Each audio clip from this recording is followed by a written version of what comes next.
சார்பாக சமூக நீதி விடுதிகளில் ஆய்வு நடத்திட்டு இருக்கிறோம்.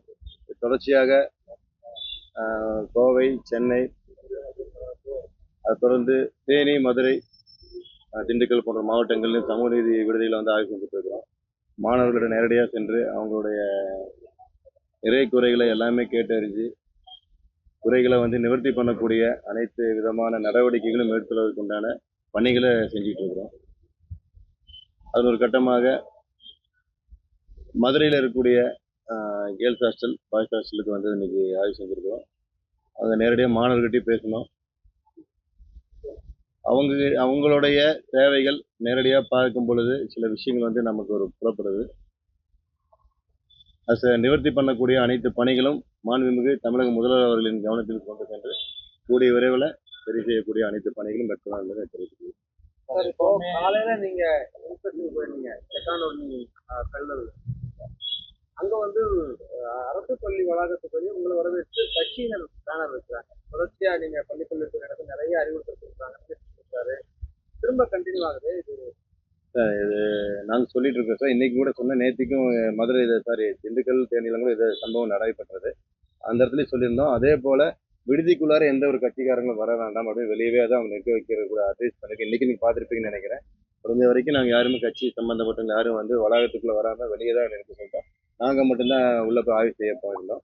தொடர்ச்சியாக செஞ்சுட்டு இருக்கிறோம். வருங்காலங்களில் இது முற்றிலுமாக நாங்கள் சரி பண்ணிடுவாங்கன்னு. இல்லை, அந்த ரீல்ஸ் மோகம் விடலையா சார்? நீங்கள் எங்கே போனாலும் பின்னாடியே வந்து ரீல்ஸ் எடுக்கிறது இருக்குது. அதுக்கு ஏதாவது அறிவுறுத்தணும்? ரீல்ஸ் மோகம்னு சொல்ல முடியாது. அவங்க தனிப்பட்ட முறையில் ஒவ்வொருத்தங்க செய்கிறது வந்து நாங்கள் எங்களுடைய அறிவுறுத்தல் இல்லாமல் நடக்கிற விஷயங்கள். இதுக்கு வந்து நாங்கள் சொல்ல முடியாதுன்னு தொடர்ச்சியா வந்து பிற்படுத்தப்பட்டோர் நலத்துறைக்கு வந்து நிதி வந்து ரொம்ப கம்மியா ஒதுக்குறதா சொல்றாங்க. இப்போ பட்ஜெட் போட போறாங்க. பிற்படுத்தப்பட்டோர் நலத்துறை கூடுதல் நிதி கேட்கறது முதலமைச்சர். நிச்சயமாக சார், அதுக்கு உண்டான ஆய்வு அறிக்கைகளும் தயார் பண்ணிட்டு இருக்கோம். தேவைகளை முன்னிறுத்தி கேட்டு பெற வேண்டிய கட்டாயத்தில் இருக்கிறோம். ஸோ அதை தேவைகளுக்கு உண்டான ப்ரொபோசல் ரெடி பண்ணிருக்கோம் சார். ரெடி பண்ணிருக்கோம். டிஎன்சி ஒற்றை சான்றிதழ் பல ஆண்டுகள் கோரிக்கையா இருந்துட்டு வருது. இப்போ ஒற்றை சான்றிதழ் கொடுத்தா கூட டிஎன்சி போட்டு தர்றாங்க. ஆனா எங்களுக்கு டிஎன்சி வேணும்னு சொல்லி ரொம்ப இது வந்து பாலிசி டிசிஷன். இது நான் சொல்ல முடியாது. Policy decision. மாண்புமிகு முதலமைச்சர் அவர்கள் அதற்கு உண்டான ஆய்வு. நீங்க அதை வலியுறுத்துவீங்க?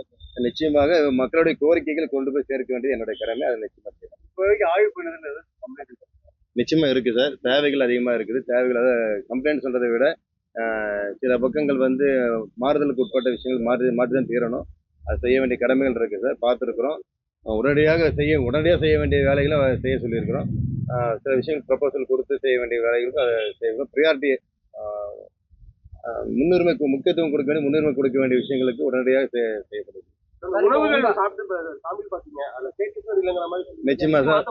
இல்ல, அதாவது சென்ட்ரல் கிச்சனை வந்து நம்ம இல்லாம அந்தந்த இடத்துல விடுதிகளில் செய்யக்கூடிய பணிகளுக்கு மேற்கொள்ளக்கூடிய வழிமுறைகளை வந்து சொல்லி கொடுத்துருக்கோம் சார். பண்ண வேண்டும். நம்ம சென்ட்ரல் கிச்சன் இல்லாம பண்ணா நல்லா இருக்குங்கிறது மாணவர்களுடைய கோரிக்கையா இருக்குது. அதை செயல்படுத்தக்கூடிய வழிமுறைகளை செய்யணும். அதே போல இந்த இதுல வந்து முழுமையான இடஒதுக்கீடா இது பண்ணணும், அமல்படுத்தணும் அப்படின்லாம் கூட தொடர்ச்சியா சமூக அமைச்சர்கள் கோரிக்கை வைக்கிறாங்க.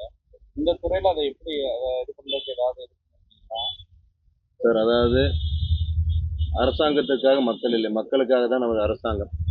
அது என்பது வந்து நமது மாண்புமிகு முதலமைச்சர் அவருடைய அரசு முழுமையாக செயல்படுத்தி கொண்டிருக்கக்கூடிய அரசாங்கம்.